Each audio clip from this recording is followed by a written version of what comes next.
Next I will close the tray as everything is prepared. I installed this plate, check that the number I have doesn't match the number on the cover, check the oil, the nozzle fits, the notch on the tower is there, so basically everything is as usual. I checked the thread here for mounting the tray, so the tray is ready. I washed it, blew it out, and I wanted to show you the oil intake. Apparently it's built right into the tray here. This is where the oil is drawn from, and so from here the oil goes into the pump. And the sealing goes right here as well. Thanks to the oil pan gasket, I've prepared a new gasket, prepared the oil pan mounting bolts. Now I'm installing the oil pan, and then I'll move on to installing the cylinder head.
As I said, the new cylinder head is fully assembled with valves, springs, seals and so on.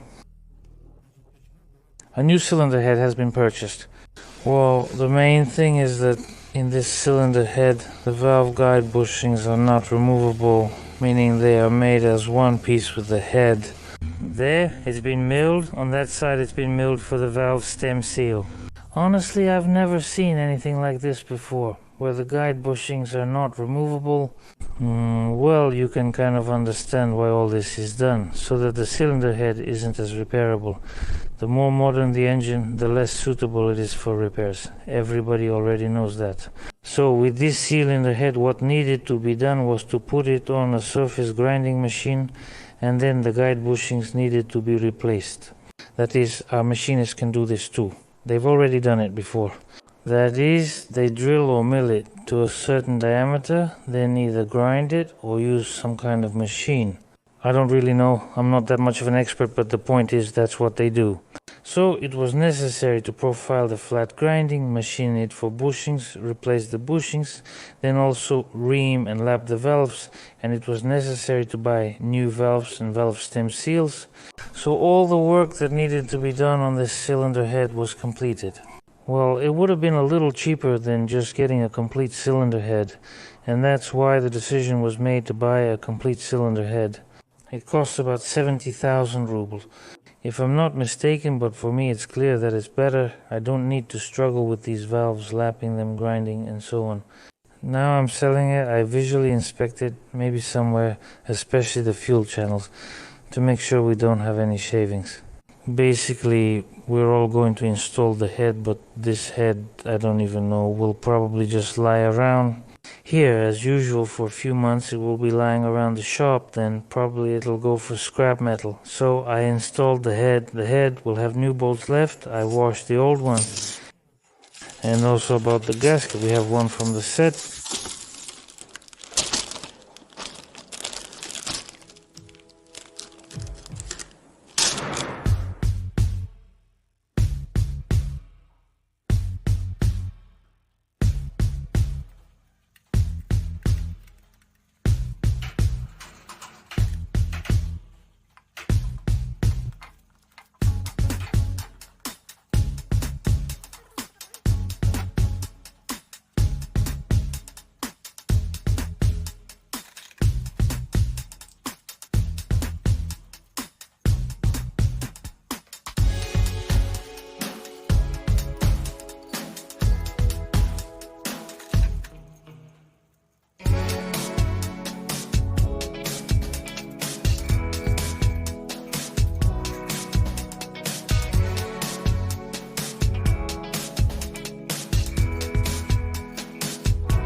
I installed the engine on the frame, already tightened the front mount and the rear mount.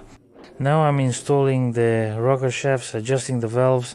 I don't have the injectors yet. The injectors are with the fuel guys. I'll probably only get them tomorrow. I temporarily installed the rail to lay out the pipes on that side. Now I'm installing the manifold with the turbo, and I'll probably install the gearbox right away as well. I'll also install the fan, and as I said, the rocker arms, and adjust the valves.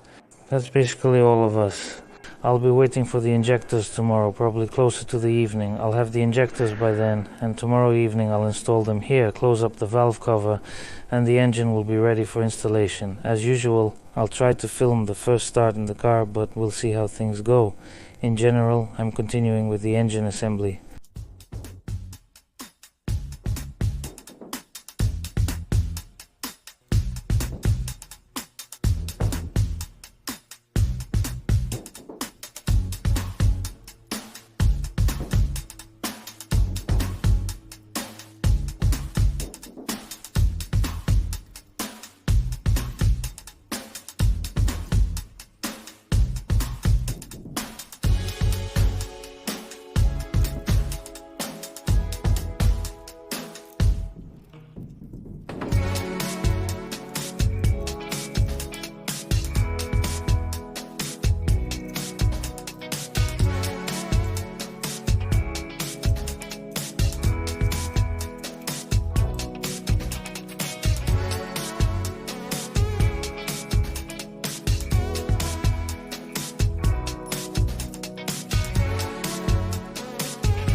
I installed the turbo, tightened it, installed the rocker arms, adjusted the valves, and brought the first piston to top dead center for compression.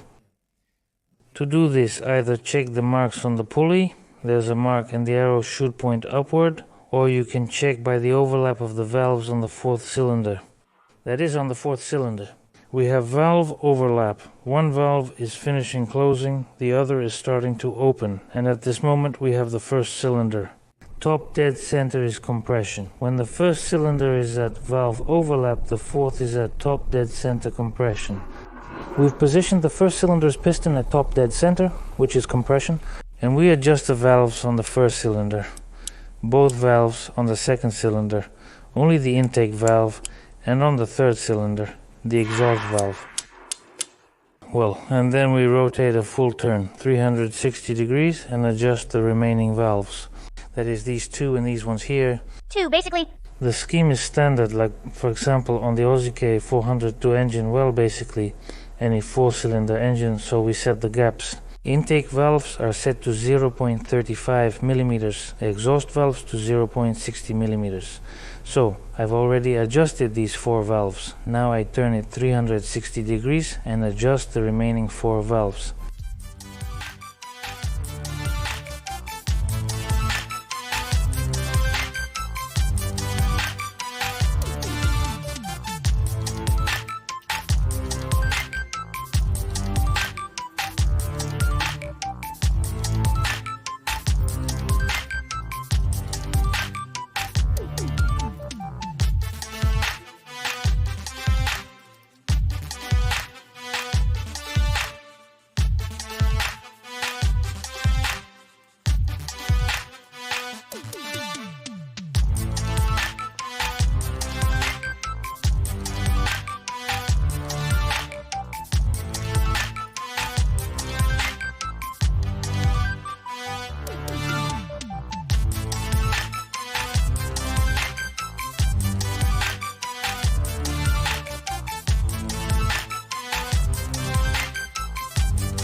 So my engine is ready. I've installed the valve cover, installed the fuel rail, the fuel lines are there, new rubber seals here. In general, my engine is completely ready. So the repair of this engine cost me this amount. So next, there should be footage of starting this engine already in the car when it's installed, but that's it for this engine repair video. Cayman 38. I'm wrapping up. That's how our repair went. Thanks for watching. Good luck to all. Bye.